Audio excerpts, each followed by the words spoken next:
Good morning. Good morning. What's happening, family? Welcome to the show. It is Michelle Bryan here at WNOV, 860 AM, 106.5 FM. You are listening to Say Something Real. And, excuse me, I'm trying to be straight this morning when I tell y'all my head. It feel like it's elephants prancing on my head this morning. So hopefully everything is coherent, but I don't know what y'all getting ready to get this morning. Let me say good morning, good morning. Hello to the bros in the studio, in the building. What up, Mr. Rideout? How you doing this morning, sir? Well, Shell, What, bruh? it's Wednesday, And and I got a question for you. I got a question. Yo, what? Yeah. What's your question? My question is, if bodybuilders can't take medicine or pills for bodybuilding, Yeah. and if they did, it'd be considered You mean cheating. enhancements? Enhancement. Okay. It'd be considered cheating, right? Yeah. Why is it that at a beauty pageant they wear makeup? It's not the same thing. It's cheating. It's not the same It's thing. enhancement. so you It's saying enhancement. that you just supposed to show up in your but Show up natural. but no, because bodybuilders do use some forms of enhancement. But they put that body oil on, that baby oil. That baby We oil? back to baby oil. To glisten, so that when they do it stuff, I can't think of other enhancements that they But do. that's cheating. That's not cheating. That if bodybuilders can't take enhancement supplements, why is it that in a booty because in a you beauty pageant, literally you can use, are changing your body. you're changing your face. You know what?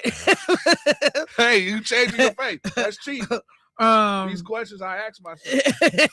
And I told you about talking to yourself. I have told you about talking to yourself. Okay, we'll leave that question out there. Somebody will handle that. Let me say good morning to Debo. What up, bruh? Good morning to you. I'm sorry, what'd you say now? Top of the morning to you. Look, somebody said, Debo been awfully quiet lately. Yeah. Since the Pillsbury thing. I said, nah, Clark be sitting over there most of the time. Debo is doing other stuff for the studio. So yeah, people were missing your voice, Debo. Well, just tune in on Saturdays, 9 until 2, and get the best in raunchy blues, Raunchy down blues. home, all of that good Is stuff. that a thing? Oh yeah. Is that a thing? Okay. Well, I'm just gonna say okay. And then we also have another young brother in the studio, a guest joining us this morning, recent college graduate, a brother that is interested in the field of community, or not interested, who majored in communications. Let me say good morning to the young son up in the studio. Hello, sir. How you doing this morning? I'm doing great. Woke up feeling good. And let folks know who you are. Okay, my name is Jermaine Rideout Jr. There's a 2 on the back of my name. There's 2 of us. You know what I'm saying? It's 2 of us. Jermaine Rideout Jr. Oh my God. Double trouble. And this is who you were racing. Oh my God. To get to the graduation and going in the wrong direction, and hey, I called him. Had the baby looking around like, is you showing up? Hey, is I called here? him. It was like 7:40. I called him. Hey, son. Hey, Dad. He was like, we lining up right now. I was about an hour, 30 minutes away. And I'm like, oh my God, I went to the wrong city the night before. So I'm flying to get there, right? I swear to you, it was nothing but God's grace. Because when I pulled into the school, I was on E. I was running on fumes. So it was faith. Then I parked on the grass. Jumped out. By the time I got up the steps, he was coming out the thing. He looked up. I was like, whew. He gave me the thumbs up. All right. So what do people call you to, so we can make sure we making a difference this morning? Well, everybody called me Face. That's what everybody Face. called me. Okay. And he actually got that name. My sister named him Gave him that nickname Yeah. based on His face. Real big face. He was like face. And and Debo noted, and I looked up at him because your brother, who I thought was you, and that service at Holy Redeemer, but I kept looking at him like that kind of looked like Jermaine, but then I was like, nah, that's not Jermaine. It was something about him that I wasn't fully sold. And he looks a lot like your brother too. So this is crazy. Well, welcome, join to the studio, young brother. Glad to have you with us. At some point this morning, I do want to have a conversation with you because, one of the things that your dad talked about was the fact that you were one of the first men in the family to achieve a degree, undergraduate degree, and what a milestone it is for the family. But as we think about young brothers in education, what they face trying to go to school, I think in fact, you know what? Do me a favor. I'm gonna have you pull up to the mic now, because this young kid is getting ready to go to school this morning, and I think that they could benefit from a conversation early as people are making a journey. So do me a favor, pull that mic around, and let's do this for a second. So where did you go to high school? I went to Greenfield High School. And this is so crazy because he didn't even know. No, but listen, this is so crazy because he didn't even know, because I didn't even give him the history of my sports, playing sports there. He was playing on the squad. So all of his years, what was your number? Wait, for the football or for basketball? Basketball. I think it was 32. 30. It was 32. It was 32, right? I wore that number all 4 years, and I didn't tell him. So for him to pick that number and I saw it, I was like, "You number 32?" So it was just crazy because I'm like, "Son, you had no clue that I wore that jersey." Well, I just want you to know, we give your father an extremely hard time about going to Greenfield. There are many days we question the quality. What's wrong with Greenfield? It may not be what's wrong with Greenfield. It may What's be wrong what's with wrong me? with your daddy. But there's many days that it's not a good look for Greenfield School District when your daddy be in here. Don't worry. I'm gonna make up for it.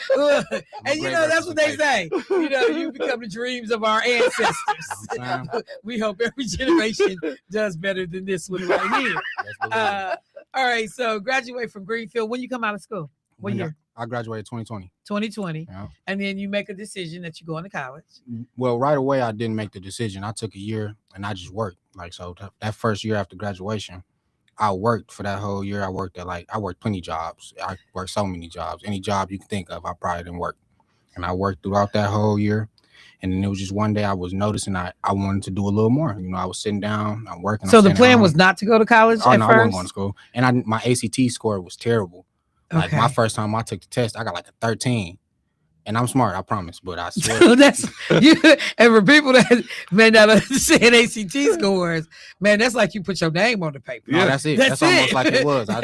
So I noticed, I'm like, okay, I ain't got the scores for it. But when I decided to go to college, I was calling around, and out of nowhere, Mississippi Valley State, they somebody, Mr. Kynes. But wait. Before you say, I decided I want to do something more. Like, did you have a moment? Like, you going to work? You're like, man, it's got to be better. I was in the truck. Snow. I mean, what happened? I'm in the truck. Say, look, I need to rethink this. So I'm at FedEx. I'm in the truck. It's cold. It's probably it's like January at the time. It's super cold. I'm in the back of the truck, hands cold. I'm with my cousin, and I'm like, man, and then too, another thing that really got me thinking, I was working. Before earlier that day, I was working. I was talking to somebody. He was old, and he telling me how long he been working there. And I started sweating. I said, I can't be doing this. I've been working here too long. I need to figure something out. So I'm there cold, and I just told my cousin, I said, I'm about to go to college. And since I made that decision, things started falling into place.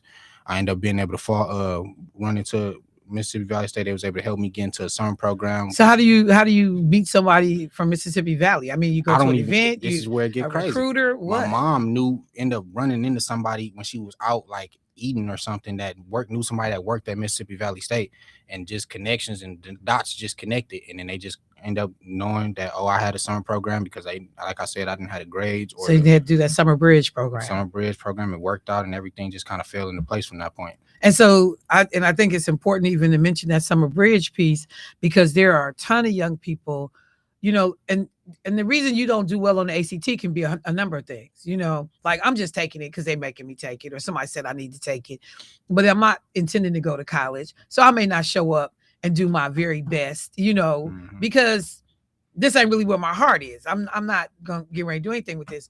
There are so many reasons our kids don't necessarily do well when they take that ACT, but there are schools, thank God, that understand that there can be challenges, and so they give people an opportunity over the course of the summer. Do what you got to do so you're in position to be able to do full enrollment. But did you know anybody at Mississippi Valley? I didn't know a soul. I didn't know anybody. I ain't know nobody. But you weren't scared to go? Oh no, I'm always with taking risks. I think that's what make great people that take risks. So I just said I'm gonna do it because it's like, instead of just sitting here doing nothing, and I look back, if I didn't take the risk, I feel like I'm scared, and I didn't want to say that about myself. So I knew I was gonna have to do it just because it's like, I know this is what I want to do. I said I was gonna do it, and here's the opportunity to do it. So it's like, why not? All right. So what happens as you doing this? Did y'all fly in, drive in? We drove in. So we drive in. If anybody who's went to Mississippi Valley know anything about Mississippi Valley, it's in the middle of nowhere. We drive in. What city is it in? Where? It's in Ittabena, Mississippi. What's the name of it? Ittabena. Ittabena. Was it ITTA? Yep, Ittabena. Yep, Ittabena. Yeah. Ittabena. Okay. Real small area. Ain't nothing They around. say that's where BB King is from. Really? Oh, He okay. around that from the Mississippi Delta. Yeah. That's his area from like Greenwood, that area. So I'm out there, and when I first go out there, I'm from Milwaukee. I'm from a city, so I go out there and I see that's the country. Okay. Like, that's the country for real. I didn't been in Mobile, Alabama. I'd have been out, but that's the country for real. They live in real different out there. Okay. You know what I'm saying? So I go out there, it's nothing out there. I really thought I was getting scammed because I didn't see the school for a real long time. So I'm seeing a bunch of kids. So I thought they tricked me and got me to come out here. But Okay. I eventually ended up seeing the school, and the school is nice. It's a HBCU. I've been there. Yeah, it's a real Yeah. nice school, and it was just a shock to me. It was a real culture shock. I didn't know nobody at all. Mm. So it was nice. Did you ever meet anybody from Milwaukee down there? I did, actually. Yeah, I met one person. Yeah, every now and then. So we do a HBCU college tour. Mm. Me and a young sister, Lakeisha Myers, and without fail, every yard we step on, it's some of the craziest places. It's either people from Milwaukee that work there, or we ran into students on the yard. So you get there, and do you know what you want to major in when you walk on the yard, or you got to figure it out? One thing I knew from growing up is that I know how to talk. But that's all I know. I wonder where you get that from. But okay. I know I can talk, so I said I'm gonna go there and I'm gonna do something for talking. And I said communications just work out real well, and that's just what I just end up doing because I know that's a skill that that's something that I have. So I know that's something I'm gonna do what feels comfortable to me. So let me ask the question though, because so many young brothers and sisters that are making the decision to go to college. In fact, I got to call somebody back. I saw a text message late last night. I didn't get to my messages until late last night. But one of them, a family member reached out. They have a child who has been accepted to a university, but they trying to figure out now how they're going to pay for it. So, as you are like, okay, nobody was prepared. You said, okay, that wasn't the plan right out of high school. Mm-hmm. So now the parents get notified like, hey, I'm going to school. What is it like trying to pay for this whole thing? I mean, it was a challenge just because I didn't know much, but my mom did some school before that, and she just was informing me about financial aid and then grants and things like that. So it's all types of options. If the funds ain't there, you can do grants, you can apply for scholarships. Even some schools might have relief funds, depending on your circumstances. So it's always plenty ways to, get some school paid for. So one of the reasons why I wanted to have this conversation, because surprisingly, I have a number of young folks that listen. And I'm talking about elementary school, all the way through high school that listen. And I guess the parents got them trapped on their way to school in the morning, so they hear it in the car. But if you got young people that's listening, because I know friends that are teachers, and they talk about coming into classrooms and being frustrated because kids just don't seem invested in their education, don't connect the dots that, man, what you're doing today in this room is going to translate later into what opportunities are available to you. If you had to go back and talk to like some school age kids, any sage advice you would have for them? The best advice I have is just to understand that when it comes to learning, it's more than just books and reading and math problems. Learning is about, growing your mental and growing your perspective. When you can learn more, you can see more. So you see the world differently when you have more education.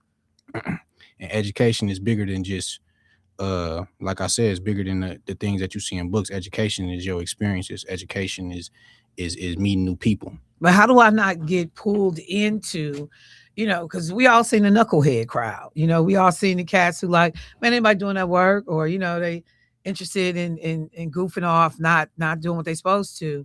Like what do we say to those kids? Because I think the best way that you address that is you address that with humility. You see what I'm saying? Because with things like that, I always understood that people that take that route, I feel like they'll never have nobody that try to understand where they coming from. One thing I learned is that every person that's doing something wrong always think they doing right. And if you don't ever take the time to sit down and say, let me see why they feel like they may be right, or let me see why they feel like this is the way, you will never catch them. I know for me personally, I don't want to listen to nobody that's talking at me. I don't want to listen to nobody that's trying to, tell me how wrong I am, because that blocks my ears. I'm hearing you and you telling me everything I'm doing wrong, and you distorting my reality, because all I see is this and I think I'm right. So you telling me how wrong I am, I don't even see what you're saying. Now I would just feel like you're coming at me and you attacking me. Instead, if you came at me with humility, understanding that I could be right, or I may have a point to what I'm saying, or I see it this way, and understand that it's just me. I think that's the hard part, though. When you talk about parents, adults, because a lot of us are just so concerned about making sure that that life doesn't have to be harder than it's supposed to be. And we got the benefit of wisdom, benefit of knowledge. We've been there, and so as opposed to like trying to talk people through and have a conversation about choices, you start just trying to just tell people what to do and not to do. See, I think that comes with that can be a problem though, just because it's like I think about sometimes telling people advice or life advice like math problems. When you think about math, I know that you can get an answer and I can get the same answer, but we can get to it two different ways. So I'm trying to tell you how to do it in my way, and that harms creativity. We gotta allow all the pathways to get to that answer, because we are all different. We all think of things different. We all came up differently, and we take in things differently. So I'm not about to sit here and tell you that my way is the right way. All I'm gonna tell you is this is my way, and if you choose to take this way, that's cool. If you don't, if you're gonna get to the same answer, you're gonna get to the same answer, you take your way. I trust you. So the other half, the other side of that though is that in some cases, it's not even about like trying to get to. Well, I don't want to phrase it that way. In some cases, like you literally can clearly see that whatever this path is, it's about to be a problem. Oh yeah. And so as parents and adults try to talk to young people, again, having to remind themselves, like, you've been on the other end of this whole thing. If you remember, because we forget what it meant to be 14. Yeah. We forget what it meant to be, 11 or 17 and trying to figure life out. We want people to think for themselves. We want them to be smart. So I think that you are right, that there has to be a very deliberate approach about the way you engage in conversations. I know I only have one child, a son, but I always, the goal was always to talk to him, that his opinion was important, and I'm interested in understanding. And because my whole thing is I'm cultivating a leader, I'm cultivating a thinker, and you can't be that if I won't let you be that. And like you said, sometimes it's going to be hard for me sitting on the sidelines like, man, he's doing this all wrong. And in reality, you are, but I got to let you figure that out on your own, or, come to the realization later. Because, it's funny now, I have a conversation with my son now. He'd be like, yeah, remember so. Yeah. And so see, that stuff like that is super important, because failures create introspection. that's why fairies, and that's why I start to believe like fairies don't exist, because they create, allow you to look within. So It's always an opportunity. it's always opportunity. You see what I'm saying? So the more you allow that, the more they're gonna be like, let me listen. Cause I remember last time that she said something, I didn't listen. I bumped my head. Now I'm looking crazy. Let me listen to her this time. So it's important to do that, because you're gonna build a stronger relationship by allowing that, and allow them to be more introspective, and probably tell somebody else the same way. Well, I tell you what, I gotta get ready to go to break, but I'm gonna take them after the break. Yeah, but I just want to say how much I appreciate, because we've heard about you through your pops. The pride on his face when he talk about you. We know when you coming in town. We know holidays. He is just over the top proud of you. But those conversations have enabled other men, that I know. They make sure I know about their kids, about their sons. And so it spreads like wildfire when people are like, hey, this is the first one to do it. But it's little cousins now looking at you like, come on now, Face did it. We on the way. Mississippi Valley becomes the family school before you know it. It's Just like that. Just like that. So See, but I'm gonna tell you this, Shell. One thing that I'm grateful for, and I thank God every day, is that when I was in my season of foolishness, I didn't allow him to even see that. So he never saw that side. He just only heard the stories and heard, things that happened. But I never exposed him to it, because I knew that if especially for a young black man, if you exposed him to that lifestyle, it would grab you, and you would find yourself operating in that vein. And I didn't want to take the chance, because I almost lost my life numerous of times. And I didn't want him to go through what I went through, because the stuff that I put my parents through, man, they was up praying every night, watch over my baby. And I just had this mindset that can't nothing happen to me because my pops is a preacher. And that was the dumbest mindset. Yeah, no. I mean, invincibility, it goes with being young and a man, young male. It goes with the territory. I just think that, in this moment when you was talking, it just reminds me of all the days being in the barbershop in different places where I knew I was around slick brothers. I know what you do. I know how you move. Yeah. I know what you sell. Yeah. But I would have them same brothers. Hey, what's going on with Derek? Yeah. Here goes some money. Yeah. Make sure you send that, or what he need.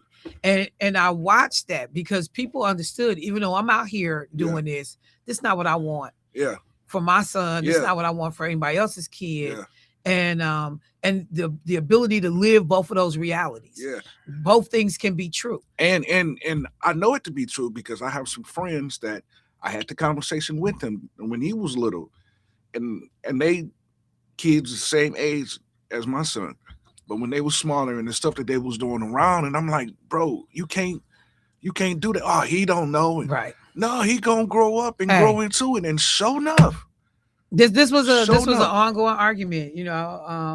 I'll finish it on the other side, but me and Keon would go and have conversations. I would be like, look, the stuff that brothers is doing in front of their kids need to stop. You can't smoke weed in front of your kids. You can't do that, because your kids' school jacket stank like weed going into the classroom, going into the school. So first of all, how you think the teachers is looking at your kid? Like you labeling you, but they ain't gonna see you all day. Right. They gotta mess with your kid. Right. And so now I'm not even investing in your child if I'm one kind of way. Yeah. Because I'm like, yo, you know what? No matter what we do here at school, it ain't no future. Your parents set you up for failure out the door. Yep. So the ignorance, not exposing them to anything, not reading a book, all of those things can dramatically impact these young people. So I just gotta say, it is a pleasure to finally meet you, lay eyes on you, because your daddy. Yeah, your daddy. One time for the champs. You understand me? Not you. Oh. Okay, man. So let me take a break, y'all. I know we got some callers. We'll get them in. Michelle Bryant, WNOV, 860 AM, 106.5 FM. We'll be right back.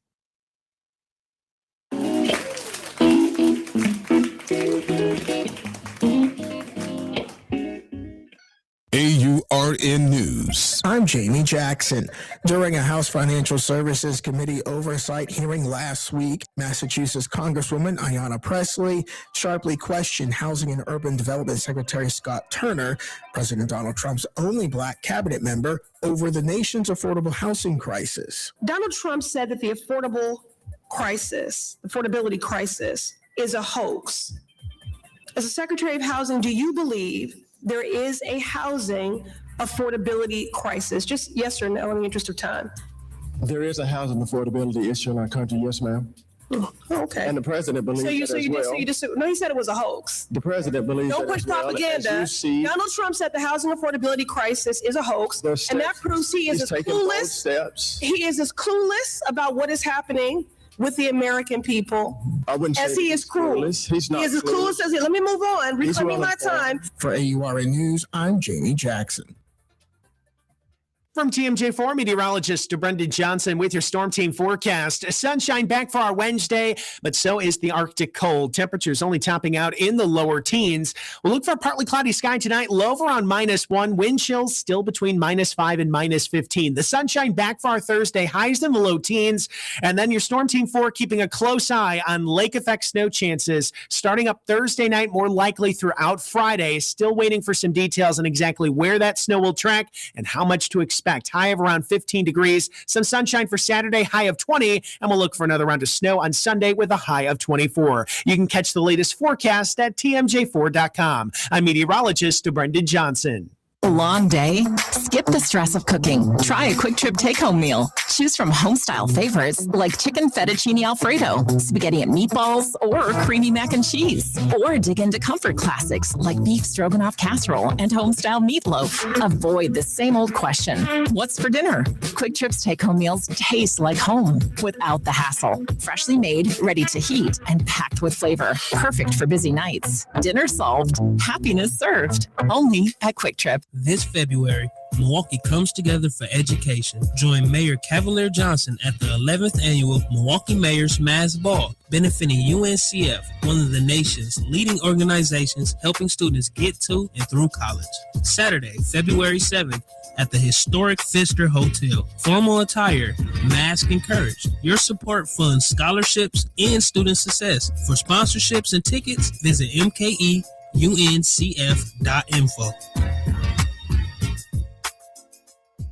860 AM, 106.5 FM. WNOV, The Voice. 1, 2.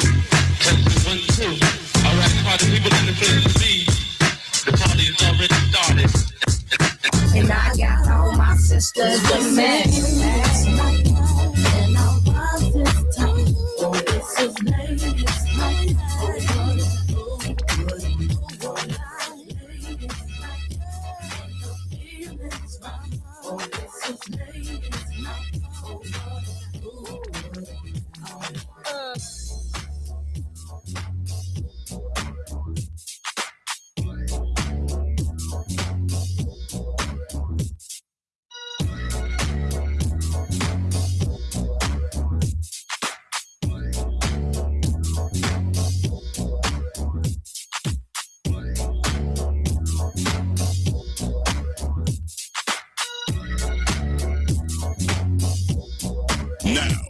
To Say Something Real with your host, Michelle Bryant on WNOV.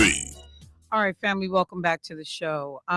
So first of all, before I go to the phone line and callers, I know you've been there. I appreciate your patience.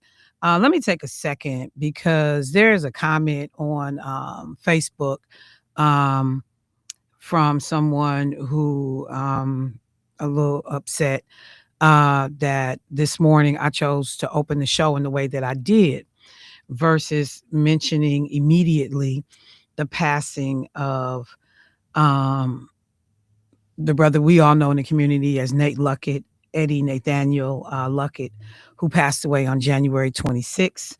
And, you know, husband, Michelle Pitts, incredible entertainer and performer in his own right, incredible brother. And, you know, so someone made the comment like it would have been nice to open the show with that. And I'm gonna just tell people this. I'm always deliberate in what I do. Please don't ever think for 5 seconds that I'm not. Um, I knew Nate enough. We wasn't besties. We didn't talk all the time. But I know he loved this show.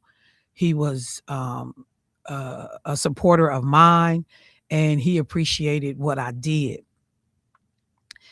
He was somebody that also loved education, and he loved people, becoming the best that they could be.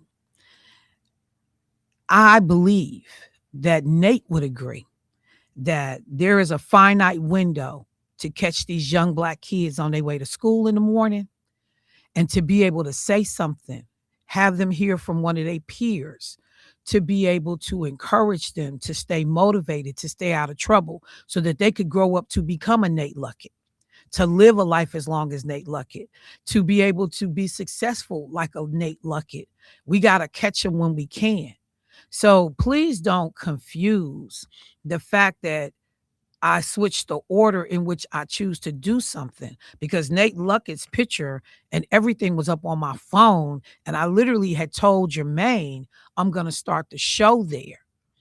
But because I look at the clock and I realize the window that I'm in, and that kids are on their way to school that I know listen to the show, I want to make sure that those kids get something that may not be available to me tomorrow to share with them. I said this yesterday. I prioritize how I do certain things. And so I appreciate the love and concern and the support for making sure that people know that we have lost, a great person in our community.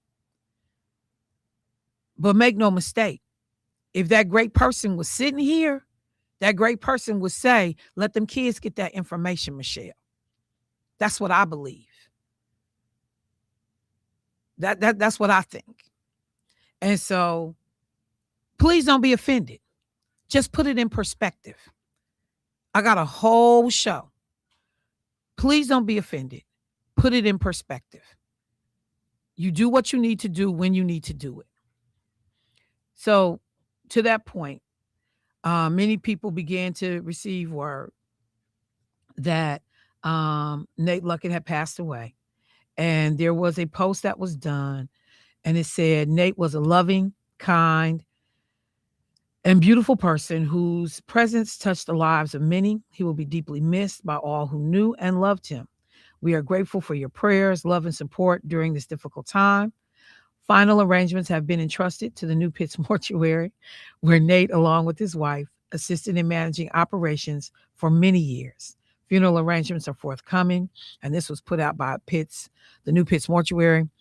And I'm going to take a couple of minutes and defer to my colleagues in the studio, because I haven't known Nate nearly as long as most people have known him. And mine was surface engagement. I would see him out. Michelle would, be like, your man love your show, right? And she would make sure that if he and I were in the same place, that we connected, he over there, or she would tell him Michelle is here. But I know him by work at this radio station. There are people that know him personally that can do a way better job than I can do in terms of paying tributes, other than to say how much I respected, the leadership alongside Michelle, and the way people in his community got handled and treated, the kind of brother that he came across as, just decent, down home, good brother, is the way I interacted with them. But if I can defer to Jermaine and Debo, who may have comments of their own. So Jay, did you want to say something? Yeah, man. Mr. Nate Luckett, he was a great, great, great guy. I remember when I first started here at the radio station, I went over to the funeral home and I was talking to him, and he was like, so you gonna be on the radio, huh? I said, yes, sir. He said, man, I'm gonna tell you, keep your hands clean, keep your nose clean, and you won't have no problems. It's like, thank you, sir. And as time went on, I would see him and he'd be like, boy, you don't have no sense. And I would tell him every time, I said, man, they should have never gave me a mic. They gave me a mic, it's over. So we would laugh and fall out. But he would say, man, I love, man, getting up in the morning and listening to y'all every day. Y'all just make my morning. So every time I saw him, he would always say something about the show. Yeah, he loved the show. He loved the station. And he'd just smile and be like, boy, you crazy. But his group, the Luckett Brothers, used to tour with my uncle. My uncle used to sing with Slim and the Supreme Angels. So he was one of the lead singers with Slim and the Supreme Angels. And they was on tour. And so Nate Luckett and the crew, they used to call my Uncle Junior, they used to call him Black G. It was either Black Jesus or Blue Jesus because he was so dark-skinned, but he had long hair. He had long, pretty hair. So they used to call him Black Jesus. And so they used to come here, like when all of the quartets used to come, they used to come on North Avenue. It was a spot, I forgot the name of the spot that my uncle told me about. But he goes back with Nate to 1961 when they was 18 years old, but when he was 18 years old and they was hanging out and on the road. So just sitting around my uncle and getting stories. So when he come up into town and just being around Nate, just being around and hearing those stories, I used to just laugh at them guys, man, because them guys was characters.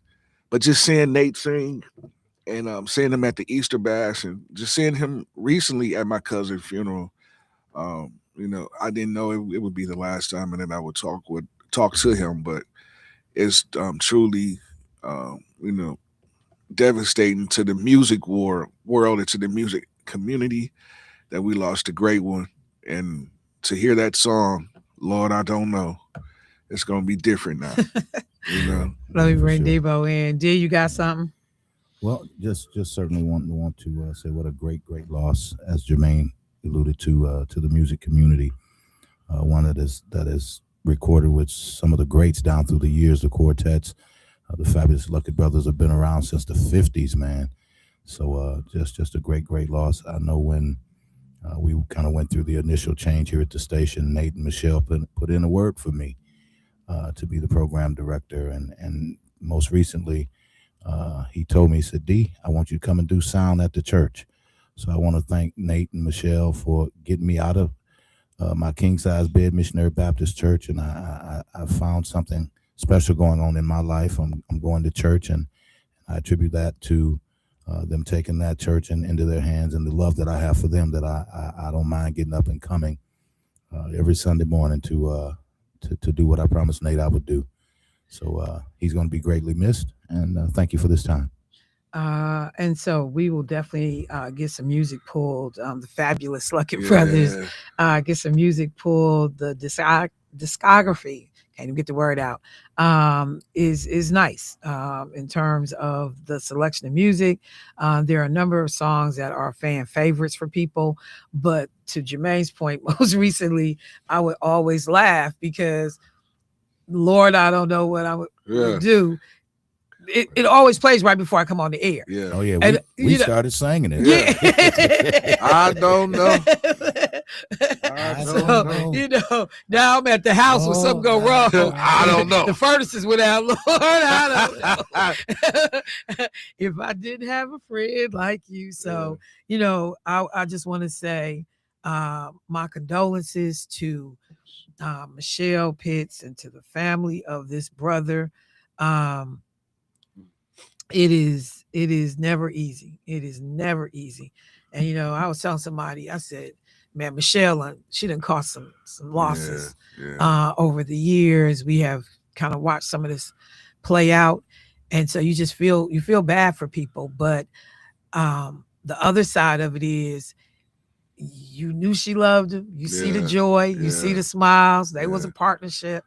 And she always seemed happy. And had a support in him as other things were transpiring. So again, to the New Pitts Mortuary family, as a colleague here at the station, somebody, and you know, I can hear Keon right now. Because that was Keon's man. You know, and so I was just saying when I first heard about it, I said, man, we've been taking some hits around here. We really have. We have taken some hits, and you shake your head because you like, well, you're still standing. But sometimes it'll knock the wind out of you when you realize how fleeting life can be. So I just want to say we appreciate this brother. We appreciate the contributions. And as soon as we get funeral arrangement information, we will keep the community posted. Maybe at some point, even we can get Michelle on just to talk about this incredible brother that was her husband and her partner in life. Let's go to the phone line. Got callers. Hey, caller, what's happening? Good morning, Michelle. How are you? Hey, Rep Myers. Hey, Dr. Myers. How you doing this morning? I'm doing just fine. I was calling in to talk to Jermaine Rideout Jr. Okay. Because, even though he went to the academic oasis of the Delta, so he went to our rival school. I wanted to congratulate him on graduating from Mississippi Valley State, and to let him know that there is a contingent of Valley alumni here that are ready to embrace him and greet him and get him all the connections that he needs. So they revamped their alumni association a couple of years ago. So they're looking for him. They want to put him to work. And she didn't say, but she went to Alcorn. That's what, yeah. Mm-hmm. Yeah. So you'll take that for what it's worth. But yeah, she went to. Thank you so much, though. I appreciate that a whole lot. It means a bunch. And you know what? One of my best friends graduated from Valley, so we get into it all the time. So, her bad decisions. It's the whole thing. Great decisions. She made the right choice. Although I will say, we visited Valley, what was that, 2 years ago, Michelle? Yep, 2 years ago. I was impressed by the Chick-fil-A on campus, and we got ours like last year. So, yeah, y'all have one up on us with I remember when they built that. I was there when they first put that in. You did not start off with the Chick-fil-A. I'm just saying the Chick-fil-A. It was nice. I just saying.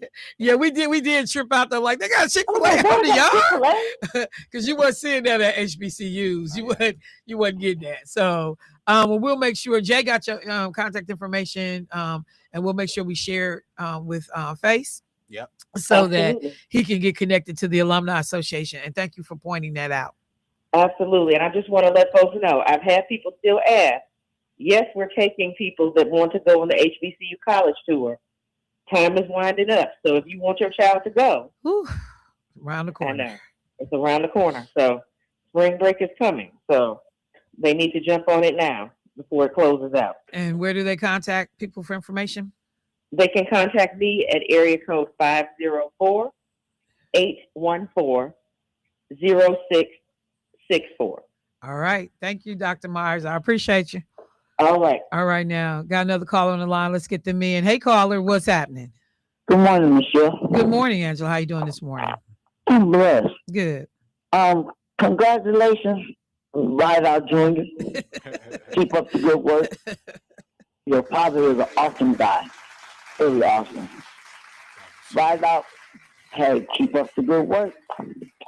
And also, I'd like to give my condolences to Michelle Pitts. I didn't know her husband, but, I used to hear the radio, and everything. So her family and Pitts Funeral Home have my condolences on Mr. Nate.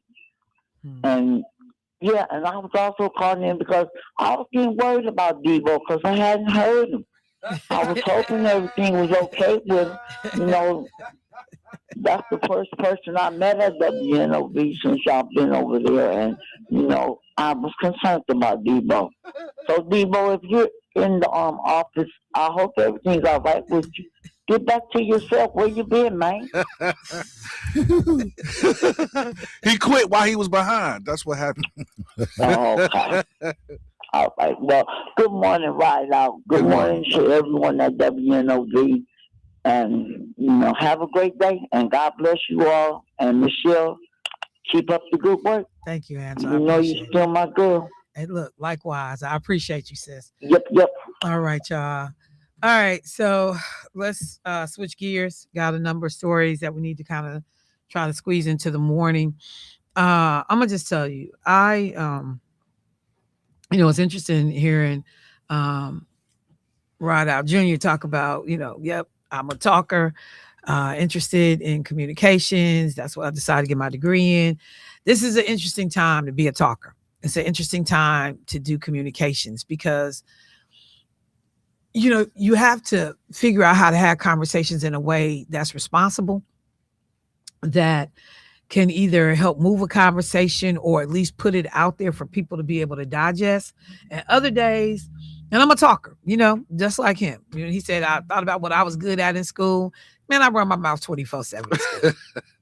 I always had somebody talking about something. Michelle go stand in the hallway because I would stop talking. And I was watching events that were unfolding yesterday around Congresswoman Ilhan Omar, who was speaking at an Urban League office. She does a monthly meeting with her constituents. People are able to come in, talk to her. She does this every month. Think about a congressperson making a commitment to be back in the district and hold a monthly meeting. That's huge. And so people know where she's gonna be because it's a regular thing. And she has security detail with her, but that doesn't stop a guy from coming in and actually walking up to her while she's at the podium and dousing her with the substance. We got that video, Jay? Let's pull that up.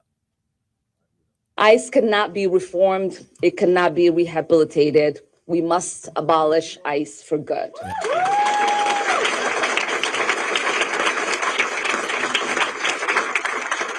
And DHS Secretary Kristi Noem must resign or face impeachment.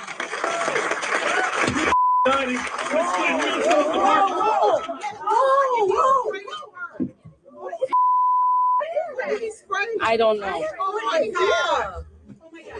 Oh my God, he sprayed something on her. I need a napkin to know nothing. No, we will continue. No. You need to go get checked. No, we will continue this. We're not going to get away with it. You need to go get checked. No, I don't know what.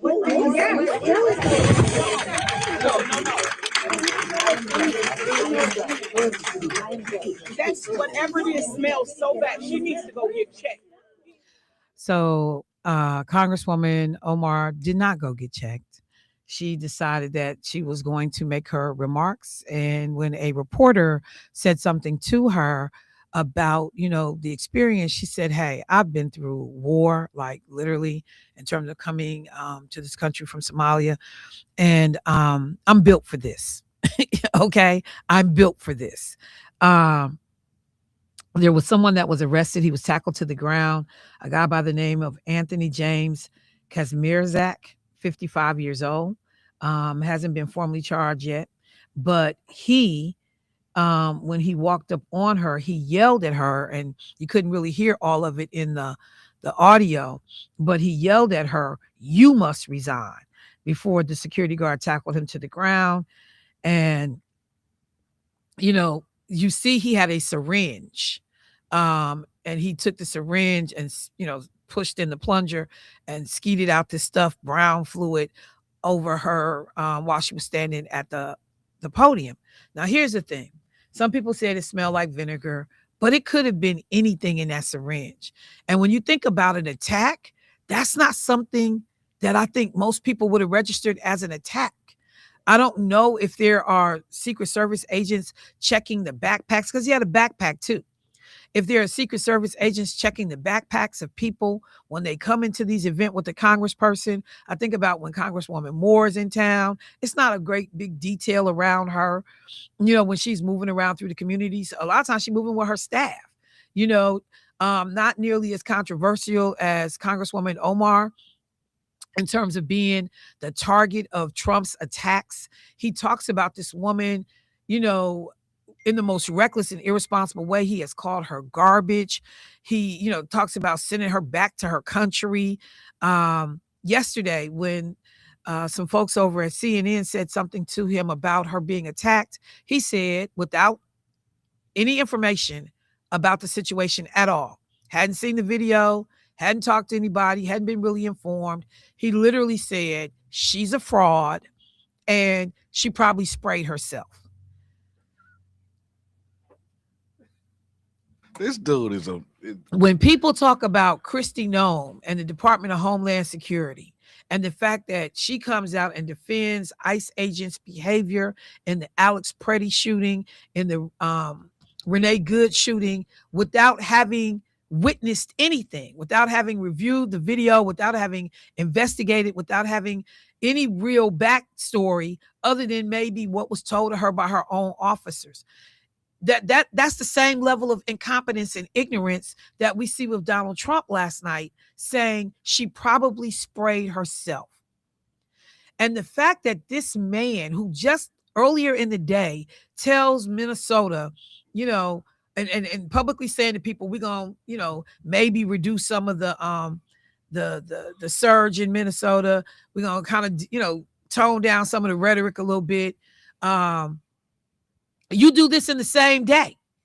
In the same day, after a woman is sprayed with a substance by some crazy man, you come out and say, she's a fraud. She probably sprayed herself. So what real hope do people have that Trump and the individuals that are employed by him are going to behave in a way that's any better? That whole meeting and talking with the governor and the different officials in Minnesota, I'm telling people right now, it's not worth the paper that it's written on. It's not worth the airtime that was used to have it. He is incapable of consistently being true to a particular thing. He's incapable of it. He has the temperament of a 2-year-old kid. He cannot control himself. He cannot contain himself, from doing stupid stuff and from saying ignorant stuff. Like, just human decency. A woman is attacked. Basic human decency. I don't have to like you. I don't have to agree with your politics. I don't have to be your friend. None of that. But basic human decency would not allow me to be so reckless with my commentary in that moment. And a lot of the harm and the problems that Congresswoman Omar has is directly connected to the vitriol in which Donald Trump uses to talk about her. He makes her the center of chants at press conferences. He's been on her the entire time. And a lot of it is about this woman's race, ethnicity, and her connection to Somalia. That's it real simple. But he loves to call people low IQ, ignorant, dumb, stupid, all these things. But again, it's just projection. That's all it is. It's just projection. Everything, when he called her a fraud, I immediately went, ain't that the pot? Ain't that the pot? Because you've actually been charged with fraud. You have 34 felony convictions connected to fraud. So think about that for a moment. That the man who says carelessly and recklessly, without even viewing the videotape, that she probably sprayed herself, she's a fraud. You actually have 34 convictions for fraud. You actually had to close down your family's charity and can't open one for 10 years in the state of New York because of fraud. A judge actually ordered you to pay people who had attended your fake Trump University and paid money for classes that they never got or substandard teaching. You were forced to get people back millions of dollars. All of that sounds like fraud. I'm just saying it's all about not just perspective, but also facts and reality too. When this man is throwing something on her, telling her she must resign, how does that same thing not apply to the guy that's leading the country right now? So I just want people to be clear about that word fraud. When you get Michael Cohen to put up $130,000 to pay off Stormy Daniels to keep all of that from becoming public before your election, hey, all that's fraud. And then you write about it in your taxes and you don't report it in terms of what you actually did, all of that's fraud. I gotta take a break. But I almost fell out my chair when this man accused somebody else of being a fraud. Nothing but projection. I'll be right back. AURN News. I'm Jamie Jackson. During a House Financial Services Committee oversight hearing last week, Massachusetts Congresswoman Ayanna Pressley sharply questioned Housing and Urban Development Secretary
Family, welcome back to the show. Let me go to the phone line. Had a caller that came in during the break. Hey, caller, what's happening? Good morning, Miss Shirley. What's going on, bro? How you doing this morning? That's why I love you. Because you just speak the truth. You came out, and after Martin Luther King Day, I was looking at all them new movies, how they put the hoses on kids and dogged us out. How in the hello can all these people be running around here talking about the stores leaving and all that? So what? Let them leave. That's our problem. We never united and got ours together. And it's saying to wake up. We got to get ours together and start united. We had leaners. Y'all talked about them. Oh, it's stinking and stuff for your raggedy, nappy head, shoe wearing heifers walked up in there with your head look like you ain't seen a shower. Y'all talking about them. Hey, how can y'all talk about what we ain't got? Y'all didn't appreciate what we did have, and they had reasonable prices. So y'all didn't appreciate what we did have. So hey, okay. So now look what you got. You love these white folks so much. Oh, because they ain't leaving. Oh Lord, what we gonna do? We survived during slavery. We gonna survive now. We not eat some beans and greens or whatever. But whatever. Let me tell you this. Hey, it's time for us to wake up and quit listening to this Trump nonsense. He don't like us. He hated us. He let us know where we at. He's a racist. So wake up, black folks, and get your butt off your behinds and say it don't matter and get up and vote. If you don't vote, you ain't got no say so. So therefore, you ain't got nothing to say about nothing until you get off your butt and unite all these kids with all this time on your hands while you complaining. Unite these 18 and 19 years old and to get up and out there and vote, put them pistols down, quit shooting each other, get them to get out and vote, and we'll be much better off. Because, hey, it's more than us than them. All right. Thank you, bro. I appreciate it. All right. Thank you. Look, family, let me take a second. The caller said, it's enough about Trump. I may circle back on the back end, but it's a couple of local things that I definitely wanted to make sure that I had an opportunity to hit. I didn't talk about this I didn't talk about this on Monday, but it was funny to me, and not funny. Okay, I shouldn't say that. I shouldn't say it was funny. That's not politically correct. It was interesting to me. I'll say that. I will say that. But there was a story, a headline that a Milwaukee politician, this is in Milwaukee Journal-Sentinel, a Milwaukee politician accused the Wisconsin Center District head of assault. So I don't know how many of y'all saw the story that it's not. I know it's a whole bunch of people gonna be so mad at me, but it wouldn't be you if you didn't do it. The head of the Common Council has accused another guy who is the head of the Wisconsin Center District of pinching him on his behind, and he said that let me just read the story because I'm not gonna act right. A prominent Milwaukee civic leader was recently investigated for assault, but no charges were filed. The Milwaukee Journal-Sentinel has learned the incident was linked to an allegation of inappropriate touching, and the person who accused him was a well-known elected official. 6 sources spoke to the Journal-Sentinel, said the official reported to the Milwaukee Police Department that Marty Brooks, president and CEO of the Wisconsin Center District, had inappropriately touched his butt after an October fundraiser at a popular downtown restaurant. Police investigated the incident, but the Milwaukee County District Attorney's Office decided against charging Brooks. The sources spoke on condition of anonymity. because they were not authorized to discuss the allegations. Police have not yet released a copy of the report to the Journal Sentinel, which was filed at an open records request about the incident on December 12th. Jim Cantor, the WCD board chairman, notified board members about an allegation involving Marty Brooks relating to a personal matter in a January 22nd memo obtained by the Journal Sentinel. The Milwaukee County District Attorney's Office, which we have complete confidence in, conducted and completed a comprehensive investigation and found no basis for charges. No charges were filed against Marty. Cantor wrote, "We appreciate the thoroughness of the authorities and respect the conclusions of the investigation." But yeah, the person that made the allegation, they were at a fundraiser for Milwaukee County Executive David Crawley. And so Crawley was made aware, that there was this allegation that had come about as a result of folks being at his event. Crawley's team said neither the county executive Crawley nor any member of his staff was present at the time of the alleged incident. We were not made aware of the incident at the time and have not been a part of the investigation. And, so I'm not sure what all the other details are, but right away, when I'm talking about this song popped into my head.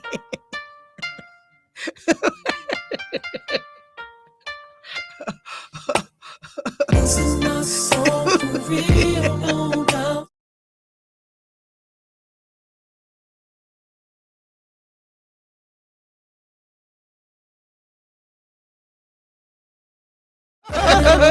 Because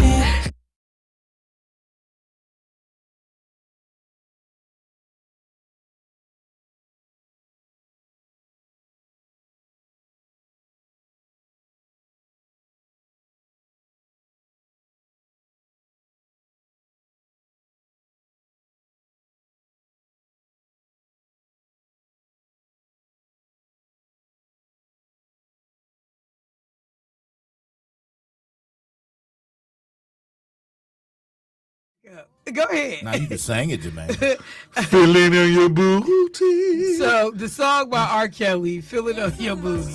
Like I said, a lot of early indications that it was something wrong with R. Kelly. But this is the first thing that came to my mind when I read this story. Wow. And so I don't want to make footsie now. People texting me. Wow. It's about Perez on your big booty. Y'all silly, man. But this is the first thing that came to mind. And like I said, for it to be Perez, you don't want to minimize what somebody has gone through. But that's a very deliberate thing, a pinch. It's one thing to brush up against somebody's rear end. Yeah, like you would have to take your fingers and push them together. So that's intentional. You would have to intentionally. Yeah, I mean, you know the difference between somebody pinching you and somebody rubbing you and tapping you. So I don't know. And then for a dude to come forward and make that allegation, which was all interesting too. So I don't know what's going on in the background, but it was something about that just didn't sit well with me. So question. What? Did he say it was the right cheek or the left cheek? I don't know. Doesn't matter. Doesn't matter. in your world of foolishness, why does it matter? I'm just saying because the assault was the assault. Yeah, see now. Why does it matter? Now, don't try. Now, if it was the left cheek, don't dig a hole. No, I'm just saying. Back up. But I'm just saying, if it was the left cheek, it could have been an accidental. Come out of it. But if it was the right cheek, you have to reach all the way around. No, you don't. Because you're assuming somebody left-handed or right-handed. That's true. So see, that's why I said, just leave it alone, bruh. Greenfield showing up again. Pitching on the cheeks. They pitching on the cheeks. Leave it alone. Leave it alone. Yeah. Talking about dead and dead. I'm just saying, y'all, it's something else going on here. Because, first of all, if I thought somebody pinched me on my behind, I'm immediately turning around and being like, "Hey, partner, what's happening?" Yeah, because that ain't a rub. That ain't a... Yeah, like, did you just pinch my butt? So that's first. And then they gonna say what they gonna say. So I'm assuming dude said, "No, I ain't do that." Blah, blah, blah, blah, blah. And so at that moment, I'm deciding, do I want to call the police, make a police report, or do I okay, look, understand this. I don't know what you what was going on, but that better not never happen again. Call the paramedics. And then I would leave it alone. Somebody said, no, he didn't grab his. So I thought he grabbed his. He didn't grab that. Deborah, with her foolishness, he didn't grab that. Deborah, they said pinched his booty. He grabbed his cheeks. Oh yeah, he grabbed his cheeks. That's what I read, and it's not in this story, but I read it somewhere else that it was that he supposedly had pinched his yeah. How do cheeks. you caress another man's cheek? But it just seemed like it's something you handled in. Yeah, like you punch him in the throat. Like, I mean, I don't know that I call the police for that. No, I'm a police. Well, and then you call the paramedics because Perez looked like a little middleweight prize fighter. Bring out the pooper He scooper. in good shape, so I'm surprised that it went to the level of you did a police report, which meant to me on some level, like, dude, that had to be seriously. That was a out serious of order, squeeze. egregious Squeeze. Because as a man, I ain't even trying to be messed up, but you don't even really want that out there. Yeah, right. That so, some dude pinched your behind. So it's something to that story. Yeah. I don't know what all is going on there. I don't think it was probably a handful. I don't think this is the last of it. And look, somebody like Michelle, I know. Some man is like, now see, if that had been a woman, you wouldn't be sitting up here making jokes. And you're right. So that's why I'm trying to be cheeks. I'm trying to be responsible about the way I talk about it. So are these? But I just found it to be Democrats. I mean, yeah, they more progressive leaning people. Okay. They're not Republicans. Okay. But y'all, sorry, my head is killing me. But I found it to be interesting. I don't know. It just seemed like it's something else going on there. Why did this rise? I don't know. Because if you truly was assaulted, then yeah, notify the police. That's fair. But I just think it's something else going on in the background, and we just need to pay attention. That's all I'm saying. I don't know that we've heard the last of this whole situation. The other thing that I want to do is funny. Before we went to the break, I was listening to Jermaine's son, and he talked, and he made a comment about AI and talked about like these fake AI videos and postings and how, you gotta be careful because you mess around and you get sucked in thinking that this video, because like there have been a ton of videos that have shown local police officers, not here in Milwaukee, but around the country, interacting with ICE agents and knocking them out or arresting them. And all of those, for the most part, are AI generated photos. These things are not occurring, but people have done these things so well, they make them look so real that it's hard for people to tell the difference. So we know that artificial intelligence is not going away. It is a part of the country's infrastructure right now, DNA. People are doing everything they can to include AI going forward. I was looking at something, thinking again about young Rideout Jr. being in the studio today, that they were saying by 2030, which is only 4 years away, many entry-level positions that college graduates would get upon first leaving school will no longer be available to them because AI will be doing many of those jobs. So think about that there are predictions that in 4 years, young people coming out of school, like Jermaine Rideout Jr., right out of school, hungry, looking for a job, let's do this. A lot of the entry-level positions that they would have been afforded an opportunity to get, those jobs are going to be gone because AI is going to replace what people are doing.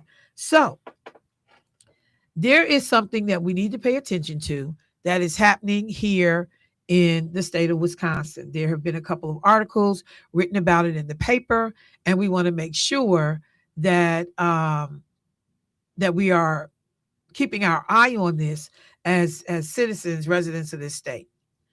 Wisconsin is quickly becoming a major AI hub. What do I mean by that? That remember Foxconn Valley the whole deal that they did with the Taiwanese company that was going to turn, Milwaukee, or I'm sorry, Wisconsin into this Silicon Valley of the Midwest, and 13 million jobs are coming, and the Foxconn Corporation was going to do X, Y, and Z. Yeah, none of that materialized for real. And so people have been trying to figure out what to do with a lot of that land and that space and what was going on. So one of the things that has happened now down in the area where that Foxconn project was supposed to go in, down in Mount Pleasant, is that Microsoft is putting in what is going to be considered one of the world's, not the states, not the nations, but the world's most powerful AI data center, a multi-billion-dollar investment, about $7 billion, $7 billion over years to train the next generation of AI using thousands of NVIDIA GPUs. So this thing is getting ready to be massive. And one of the things that folks are worried about, the concerns, we are seeing these data, and I have been on Sirius XM when I listen. I've heard some companies here in the state that are putting in data centers that are doing this whole, the construction jobs are going to be amazing and blah, blah, blah. We got to, get people behind these projects. You're hearing everybody hyping up, why we got to get behind these projects going in. So we have proposed sites all over the state. Janesville, I'm trying to think there. It'll come to me. It's off the top of my head, but a number of different places that they're going in. One of the reasons why people have got to be paying attention is a couple things. So there's this media outlet called Wisconsin Watch, and they did a story that at least 4 Wisconsin communities signed secrecy deals for billion-dollar data centers. Okay, secrecy deals. Story starts off this way.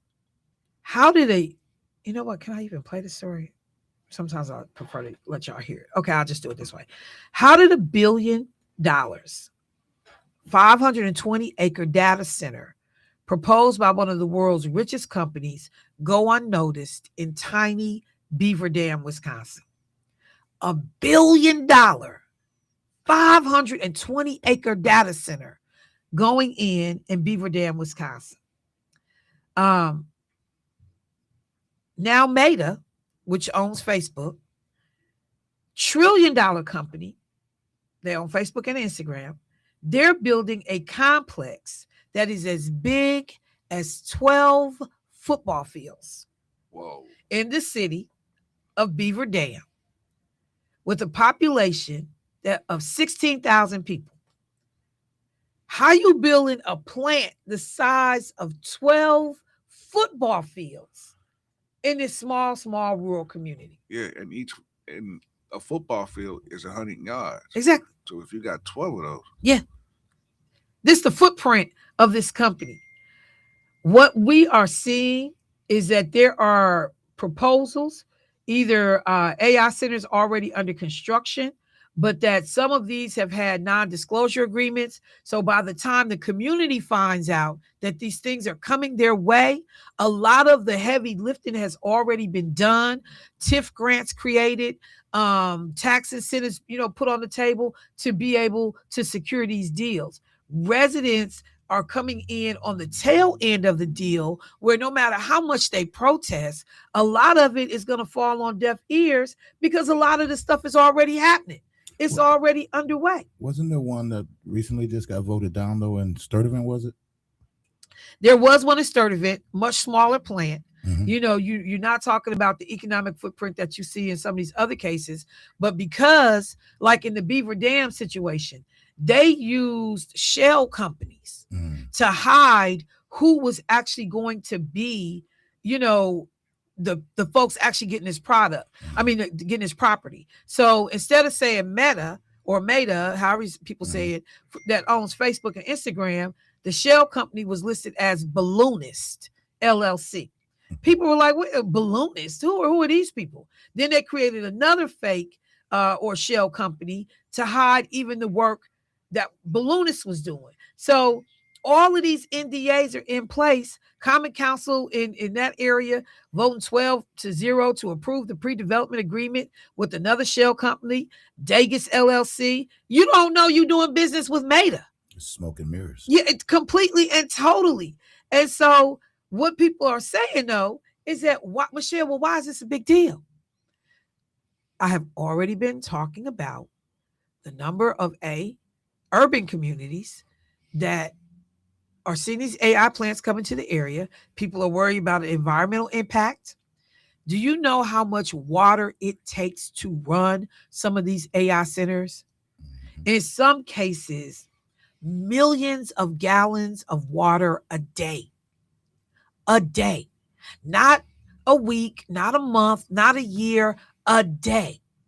So to put it kind of in perspective, I think they said if you think about a town that has like about, I don't know, up to 50,000 people in it, they may have 5 million gallons of water that they go through a day in that community.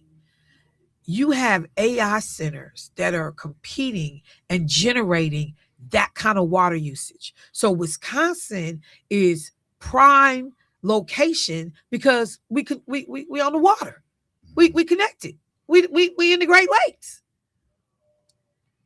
But all of the waste product from these centers, and they burn through these computers. The lifespan of these computers is not long. So you got all of this stuff that we are going to create, not to mention emissions, carbons in the air. Environmentally, what this stuff means, but we are being inundated right now. Somebody just said, I seen a huge one yesterday in Port Washington. Data Advantage Open AI. Y'all, we're not going to be able to slow this train down. We're not going to be, somebody talked about eminent domain. That happened down in Mount Pleasant, when they take people's property, talking about Foxconn getting ready to put in these huge, this plant, and it doesn't materialize. Beaver Dam's farmland was being sold because their only employer is the prison. Somebody said that too. So I'm just saying, we are not in doing our due diligence and paying attention, but we can't have municipalities lying and covering up who's coming into our community. So the Wisconsin State Assembly has actually introduced legislation to say you can't do these non-disclosure agreements on the front end on some of these deals. They talked about some of the language. They just said warehousing, but you warehousing data centers. So people don't know what you're going to have in there. It's the same thing I said when Strauss Meat wanted to put they plant up here on 35th and Capitol. And Tom Barrett and a whole bunch of black men in the community got hot with me because I cared about what you were getting ready to put on 35th and Capitol, across the street from existing businesses like a daycare and other community, residents. Oh, y'all poor, y'all need jobs, y'all need to be glad to take whatever we can give you. Just because I'm poor don't mean you can give me anything. Just because we need employment don't mean you're going to be slaughtering animals in a freaking major, thoroughfare on Capitol Drive, and everybody got to smell all this funky mess like they used to have down by Potawatomi with the meat processing plant down there. And then, Michelle trying to stop progress and stop jobs. All of it was smoke and mirrors. That's why other communities ended up fighting it. Didn't nobody go out there and tell them white folks in Franklin what you can and can't have. Wasn't nobody beating them up when they said, you're not expanding this plant out here. We've had enough.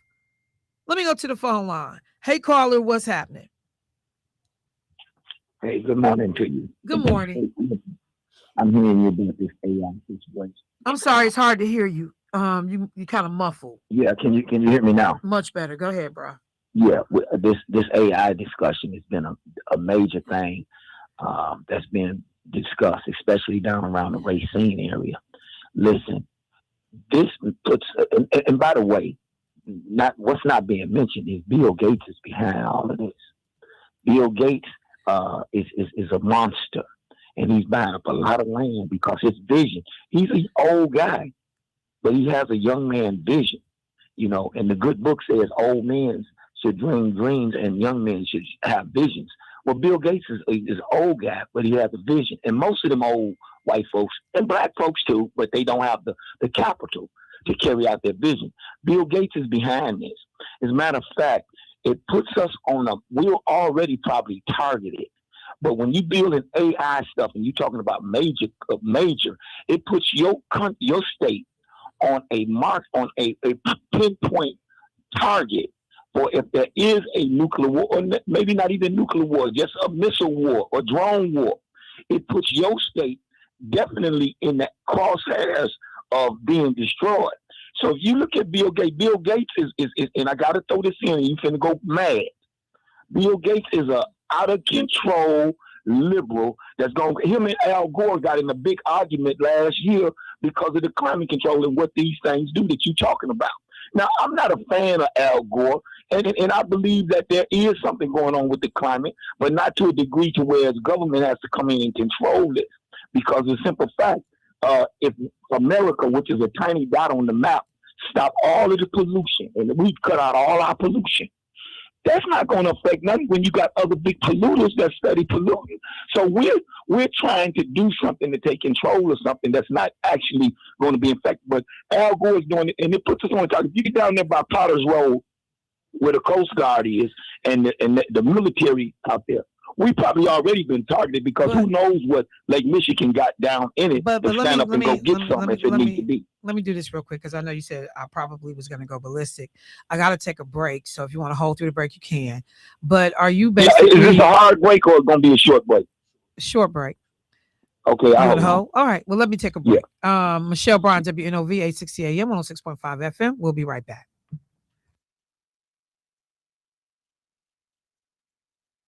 AURN News. I'm Jamie Jackson. During a House Financial Services Committee oversight hearing last week, Massachusetts Congresswoman Ayanna Pressley sharply questioned Housing and Urban Development Secretary Scott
All right, folks, welcome back to the show. So we held Meech over through the break talking about AI data centers in Wisconsin and just in general, the push to have some of these centers. Meech, are you still with us?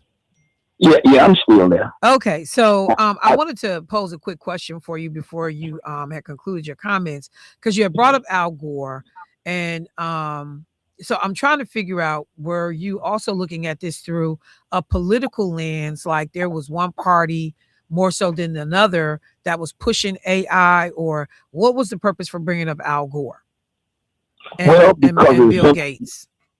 To show you the disagreements that those people have, even though they both are the same influence. They're both under the same influential power, meaning the Democrat power, but they had a disagreement about it. So are you familiar with Republicans that have disagreements within their party about AI? Of course. But we're talking about something now. Yes, I understand that they fighting right now. They've been fighting. But help me understand what they're fighting about. Well, they're fighting about all kind of things. They just in a disagreement with what Donald Trump is doing, even around the Greenland thing. This is the reason why the Republicans use the word rhino, because the rhino is just a name Republican. I know, but I want to see if you can provide. Wait. I want to see if you can provide examples of the fissure in the Republican Party around AI data centers. Well, I'm gonna be honest with you. I think they got their hands in it too, because these are multimillionaires. Anytime it's time to make money. Michelle, wait. I'm gonna let you go on, but I just want to say that it seems fair to say right now you can't really explain what the fissures are within the Republican Party about AI data centers. Would you say that's a fair thing for me to say? Well, I want to be honest with me and the people. Okay. It's sort of like a tax cut. Even though people argue against the tax cut, they are multi-millionaire. I mean, the tax hike is multi. Hold on one. See there? You don't want? No. Because I think because I want you to be able to finish. Because you're trying to force what you're doing. Is trying all to I'm asking me. you for is if you can speak about because you were able to address the fissures in the Democratic Party about AI when you talked about Gates and Al Gore. Can you do the same thing in the Republican Party? That's the only question I asked you, and it doesn't appear that you can. There are just as many Republicans that are in disagreement with this AI. I got the disagreement piece. I'm asking, what are they in disagreement about?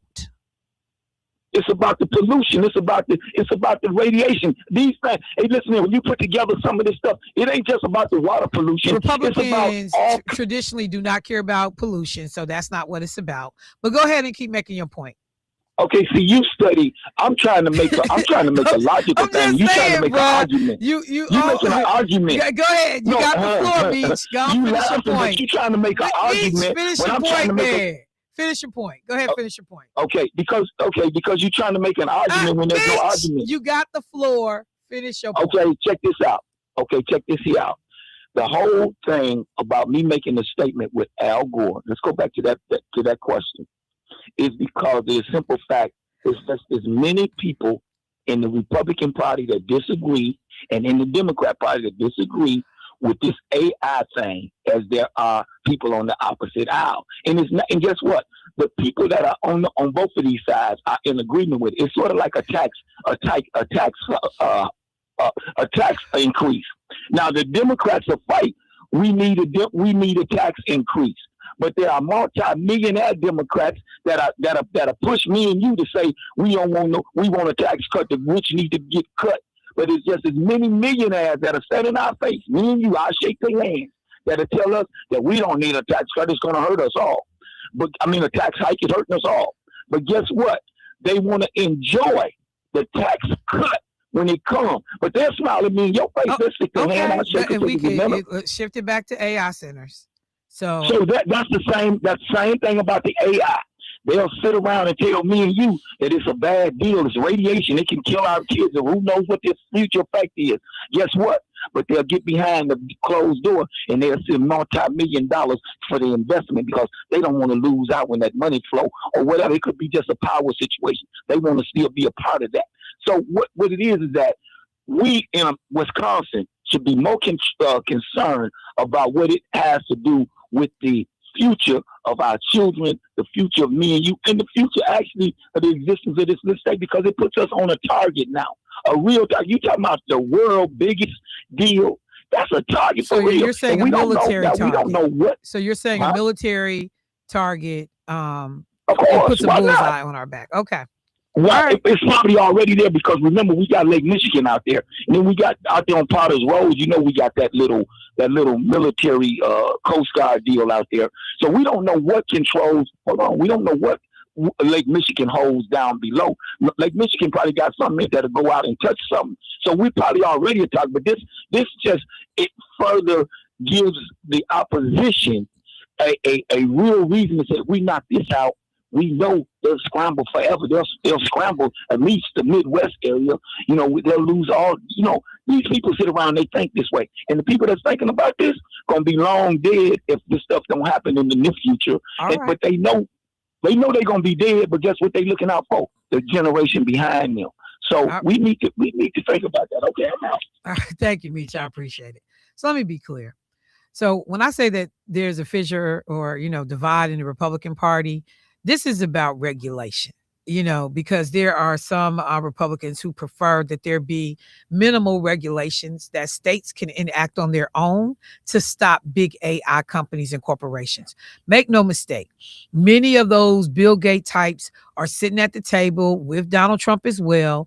And the Trump administration is making decisions that favor a lot of these tech companies and corporations because they have the deepest pockets in this country. And when you start talking about pet projects, campaign contributions, whatever it is that they want from these people, they're able to secure those things, even though no one will tell you that that's happening. That's exactly what's happening. So it's not a liberal, Al Gore, Bill Gates conversation. This is a conversation that's happened across all sectors in terms of politics, because if the state of Wisconsin says we want to enact laws about AI data centers in our state, you have people in DC that are trying to say no, that states don't have and should not be given the ability to make those decisions about what's best for Wisconsin. It's amazing to me how Republicans are always about states' rights when it comes to guns, states' rights when it comes to abortion, states' rights when it comes to health care. But when we say we want to be able to police what goes on with data centers, that right now we're trying to figure out environmentally what is going on with these companies, how they're being placed in some of these low-income neighborhoods, not just Black, low-income communities that, can have long-term health care impacts. Then, oh no, the states don't have rights there. Just like Donald Trump conveniently said, and it's been a crack up to see the gun folks come out hot as a firecracker yesterday when he said that Alex Pretti shouldn't have had a gun in that situation. You didn't say that about the white boys that had guns in DC on January 6th doing that riot and protest. You ain't said nothing about them people. In fact, you pardoned them. You pardoned them. But Alex Pretti shouldn't have had a gun, even though he was well within his legal rights to carry a gun. So now there are some qualifiers, it seems, for Trump and his supporters about when you can and can't have a gun. Oh, I'm going to love this internal fight about the Second Amendment and the Republican Party and wherever, because the gun people done came out already. Like, oh, no. Don't start that BS. Watch money dry up. We couldn't get nothing done on these school shootings and these mass shootings that are happening in our country. But let Donald Trump say again that Alex Pretti shouldn't have been able to carry a gun into the streets when all of this mess was jumping off with ICE. Say it again. Of course Rittenhouse did it, but Rittenhouse benefited their side. So you don't have nothing to say about Rittenhouse carrying a gun into that situation. And he didn't just carry a gun, he carried a rifle, and it was completely brandished across his body. You saw him walking with this big rifle. Huh? Automatic. Yeah, you saw him walking with it. This man's gun was in his waistband. So let me go to the phone line real quick and get some other people in. But y'all, this AI conversation is not going away. And it is not lost on me because I use AI. But it is not lost on me what kind of damage is being done and the road that we are on with this technology. Let me go to the phone line. Hey, caller, what's happening? Hi, Michelle. Hey, how you doing today? I am just fine. How are you? I'm good. I'm good. What you got for me? Okay. Now, I want to say, number one about the meat plant. My dad used to work at a leather tannery. Yes. And those were cow hides and stuff they worked with. Mm-hmm. And the meat, I guess that they were going to try to build that plant here. It was going to be, cow meat or something? Yes, I guess. Okay. So, I want to say he smelled really bad when he come out of there. Mm-hmm. When he come home, he smelled so bad. Ooh. I be saying, ooh. Yeah, a lot of people that work down on Canal Street at that meat processing plant down there, they talked about like they car would stink. You know, even taking a shower, you still would stink. You know, because that scent was just seeping into your skin, man. Yeah, and that was Albert Trussell, and it was down there in the valley over there as you cross over to go. Just so you go into Lincoln High School, and it's a little valley down in there. Right. That's where it was. And in the valley, and then they made those houses. People revamped the houses, and I guess they called it something new.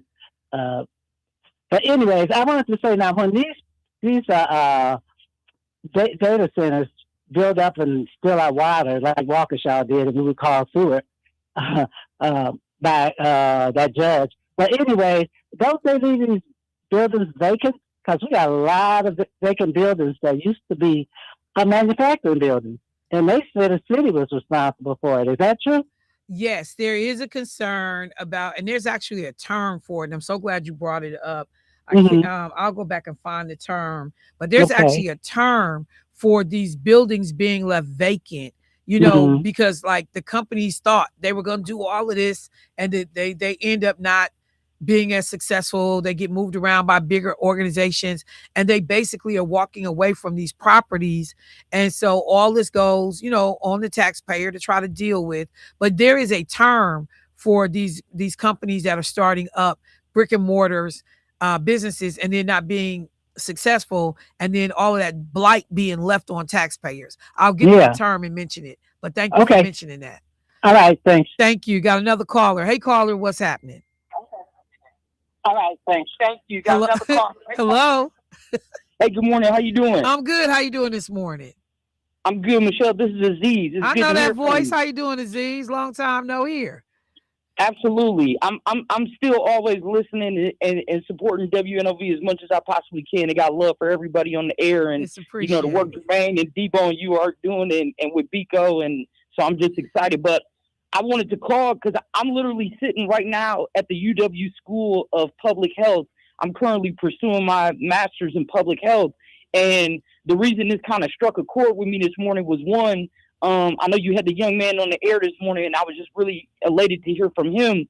But the one thing I kind of wanted to share in reference and context to this data center conversation and what has been really inspirational for me since being in some of these classes is kind of two pieces. So one, you know, a lot of people in 1987, the United Church of Christ down in, I believe it was North Carolina, was experiencing the toxic waste.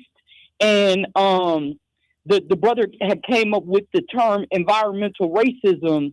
And that movement was one of the most prolific Black movements, not only at the local and national scale, but at the international scale, because the United Nations ended up adopting what is called the 17 Bali Principles of Social Justice. And because we were struggling to get it on the platform in America, we ended up partnering with Bali, India, out of North Carolina, to establish these principles of environmental justice. And I would really love just for this to be a continued conversation on the air for people to really understand the importance of environmental justice. Because at the end of the day, you know, as some people like to brainstorm being able to fly to Mars, this is the only Earth we have. And so we have to treat it in a certain type of way. The other point I just wanted to make is just the importance that we educate young people on getting involved in these industries and spaces. I can tell you in all of the classes that I've had, which has been about 14 classes, I've only had 3 counterparts who have melanated skin. And we ask different questions. We consider different factors when we're in the room, and we elevate different issues. But the fact that Milwaukee is home to one of the elite freshwater science programs in the country, as well as public health, and we're not represented in the room, is another reactive kind of strategy that we have to fill the gap for, because when we're in these spaces, we bring up all the issues that you're bringing up on the air. So clean energy, microgrid management, data center and water management, and then legal compliance, policy, and accountability work around the environmental space is just something that me sitting in the class, at least in Milwaukee, I don't see other people that listen to WNOV, so to speak, you know, at the table. So I just want to continue to advocate that this is an elevated conversation, that we need to be really intentional about the way that we're engaging with the environment. And when we're at the table, we tend to ask questions that are beneficial, not just for us, but for all people who have experienced any level of oppression. And so I just want to, you know, thank you for elevating this. And I think it needs to be an ongoing, you know, integrated opportunity throughout the months and over the next few years to ensure we're protecting the environment. All right. Look, Aziz, I thank you, brother. I'm glad you're doing that work. And you are absolutely right. I couldn't agree more and this is one reason why I keep flagging this. I've been talking about this for several months now. So thank you, young brother. I appreciate the work. And then while you were talking, Dr. Myers checked in. She said that on HBO, they did Eyes on the Prize 3, and they are actually highlighting environmental justice, focusing on frontline battles, you know, on pollution in the Black low-income communities. They go back and they reference Dr. Benjamin Chavez. Thank you. Yep, no, yeah, because Dr. Chavez was one of the ones that term environmental racism. That's Reverend Benjamin Chavez, you know, and defined it as the disparate impact of environmental hazards on people of color. The United Church of Christ Commission for Racial Justice, that was that landmark report. It was called Toxic Waste and Race in the United States, which found that race was the most significant factor in the location of hazardous waste sites. So you have said something this morning, Aziz. I appreciate it. And the last point I'll just make is the reality is, and this to me needs to be a grounding unifier that is bipartisan, that combines urban and rural spaces, because what's going to happen in Beaver Dam is going to end up leaking into the lake, and it's going to end up impacting us at the local level. So this needs to be leveraged as a statewide organizing effort, because our violence oftentimes looks different than the violence in rural areas. Our socioeconomic challenges often look different than the socioeconomic challenges in rural areas. But when it comes to issues like water, impact on our food, fertilizers, pesticides, all of that has to get used, whether you're a farmer in upper Wisconsin or a family who is trying to figure out how to address the food desert situation on north side of Milwaukee, this is a unilateral issue that's going to impact everybody, no matter where you're coming from. So this, you know, I just implore us to continue to use this as an organizing issue area and push the envelope with this. All right. Thank you so much, Aziz. You are definitely right. And I think that there are a lot of people that are, you know, already understanding this, but not enough of us, particularly in our community. And I appreciate when you say, you know, you look around the room and who's reflected in that room. We are not in a lot of these rooms around AI. We are not in a lot of these rooms around the decision makers that are having an impact on our environment. These are careers that are not registering high on our radar. So with so many bases we got to cover, but I appreciate the fact that you set this up. Somebody asked me again if I could reference the HBO special. It was Eyes on the Prize. I think it was like number 3. It was just done in 2025 on HBO. You can find that now. And then the report is 1987. Reverend or Dr. Ben Chavez, who was at the forefront of this. And you can go back and find this report. It's called Toxic Waste and Race in the United States, for the folks that are asking about that. And I will end here. Dr. Myers talked about the fact that she wrote an article in the Courier about environmental racism a few years ago. It was called Environmental Racism and Inconvenient Truth. And she talked about Crossett, Arkansas. Hang on real quick as I wrap the show. Arkansas, which is one of many cancer alleys because of Georgia Pacific paper plants. So you like, it's a paper plant, but the chemicals that go into that, and literally the areas are called cancer alleys. Disproportionately, these companies are located in or near Black and brown communities, low income communities. So, all right, y'all. I know people's like, Michelle, you got to get to them babies in South Africa and the experiments that were getting ready to happen that got, kiboshed. I will talk about it. I promise y'all it was a struggle today because my head, even though Debo gave me 2 Tylenol, my head about to jump out my hat. I appreciate the show though. Everybody that made it go. Definitely happy to meet young Jermaine Rideout Jr. and somebody asked for his cash app. Asked for his cash app. What's your cash app, Jermaine? My cash app is Face441. Face441. All right. Just another way by which we support young folks trying to do the right thing. All right, family, that's a wrap. I'll talk to y'all tomorrow. Debo, appreciate you. Yes, ma'am. J Money. Yeah, hey. Looking like somebody. I try to tell him, man. How do you say sexy in America? I can't believe you said my daddy. Me neither. so Jesus. All right, family, I'll talk to y'all tomorrow. Peace.